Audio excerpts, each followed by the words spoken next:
रपुंज़ल की कहानी। एक दफ़ा का जिक्र है कि एक आदमी और उसकी बीवी एक जादुई बाग के पास रहते थे। वो औरत हामिला थी और वो बाग में मौजूद रपुंज़ल नामी जड़ी बूटियों को खाना पसंद करती थी।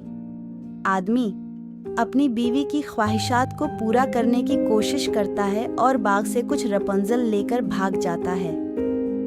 बाग एक जादूगर चड़ेल का था। जब उसे चोरी का पता चला तो उसने इस जोड़े के साथ एक माहिदा किया। उसने उनसे कहा कि वो रपुंज़ल रख सकते हैं, लेकिन जब उनका बच्चा पैदा हुआ तो उन्हें उसे जादूगरनी को देना पड़ेगा।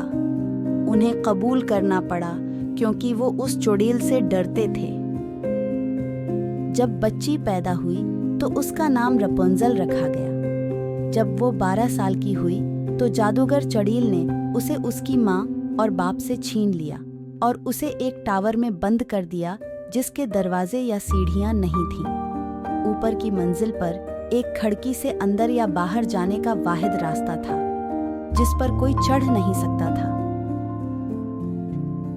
जादूगरनी रपुंज़ल को उसका नाम पुकार कर मिलने जाती थी। रपुंज़ल के नाकाबिल यकीन हद तक लंबे और खूबसूरत सुनहरी बाल थे। डायन रपुंज़ल से मिलने के लिए सीढ़ी की तरह ऊपर चढ़ने के लिए रपुंज़ल के बालों का इस्तेमाल करती थी।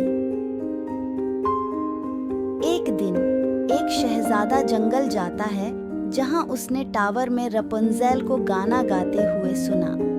वो उसकी आवाज़ से मुतासिर हुआ और उसे बचाने का फैसला किया। उसने डायन की आवाज़ की नकल करना सीख लिया और रपुंज़ल से मिलना शुरू कर दिया। जब चुड़ैल को पता चला कि शहजादा रपुंज़ल से मिलने आता है तो वो बहुत गुस्से में आ जाती है और रपुंज़ल के बाल काटकर उसे एक बहुत दूर जंगल बयाबान में भेज देती है। जब शहजादा अपनी खूबसूरत दोस्त से मिलने आता है तो चुड़ैल उसे रपुंज़ल के कटे हुए बालों को नीचे उतार कर बेवकूफ़ बनाती है। जब वो ऊपर चढ़ता है तो वो जादूगरनी को देखकर हैरान रह जाता है। शहजादे को सज़ा दी गई और कांटों से अंधा होकर वो मुसीबत में बयाबान में भटकता रहा। जंगल की गहराई में बुलंद वो बाला दरख्तों और जंगली फूलों के दरमियान घरा हुआ रपुंज़ल का अजीब वो गरीब कॉटेज था। इसकी दीवारें खूबसूरत बेलों से मज़ीन थीं। कुछ वक्त गुजर चुका था और वो जंगल के फल और सब्जियां खाती थी। रपुंज़ल के बाल फिर से लंबे हो गए थे और वो अपने दोस्त शहजादे फुलन को बहुत याद करती थी। एक सुबह जब रपुंज़ल ने अपने कॉटेज की खिड़की से बाहर देखा, जंगल के गहने दरख्तों में से असी दूर से एक परेशान किन आवाज़ गूंजती सुनाई दे। उसकी हैरत में इजाफा हुआ और वो जल्दी से ये ढूंढने निकले कि कौन मुश्किल में है। वो शानदार घोड़े को देखकर हैरान रह गई। उसका रंग चमकता हुआ भूरा था और वो ऊंची घास के दरमियान जमीन पर लेटा था। घोड़े की आंखों ने दर्द और खौफ दोनों को जाहिर किया जब वो जख्मी पैरों के साथ खड़ा होने की जदोजहद कर रहा था। घोड़े के करीब पहुंचते ही रपुंज़ल का दिल हमदर्दी से भर गया। जख्मी घोड़े ने मेहरबान लड़की की तरफ से कोई खतरा महसूस नहीं किया। रपुंज़ल को करीब आने दिया। उसने नर्म लम्स से जख्मी पैरों का जायजा लिया। उसके पांव जख्मी और चोट लगे थे जो घोड़े के सख्त जंगल में सफ़र करने के नतीजे में था। उसकी मदद के जज्बे से उसने नरम आवाज़ से घोड़े को सहारा देने की कोशिश की।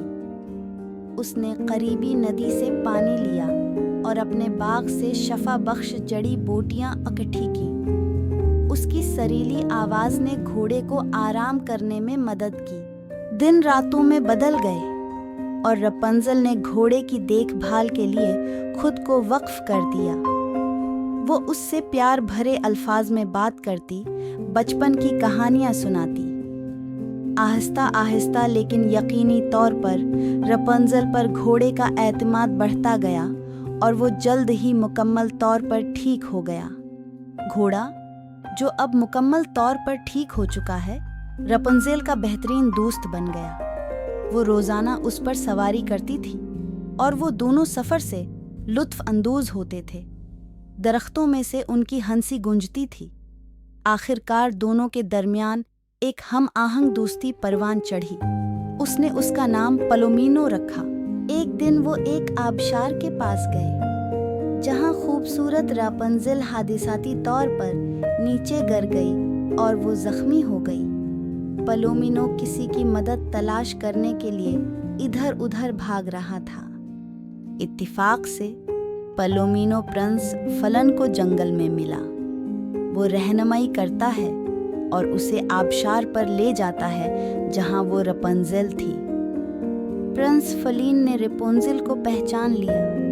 वो और पलोमिनो दोनों उसकी मदद करते हैं और उसे कॉटेज में ले जाते हैं।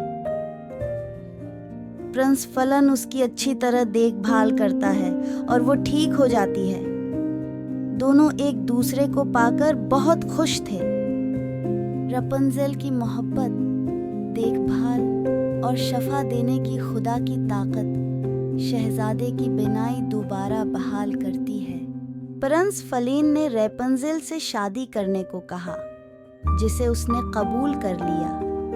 वो दोनों पलोमिनो के साथ जंगल से निकलते हैं और फिलिन के अजीम अलशान महल जाते हैं, जहां दोनों की शादी हो जाती है। अब ये तीनों लाजिम व मलजूम हो गए हैं। वो इस जादुई ताल्लुक़ का इश्तिराक करते हैं जो बियाबान में उनकी रूहों में पैदा हुआ था।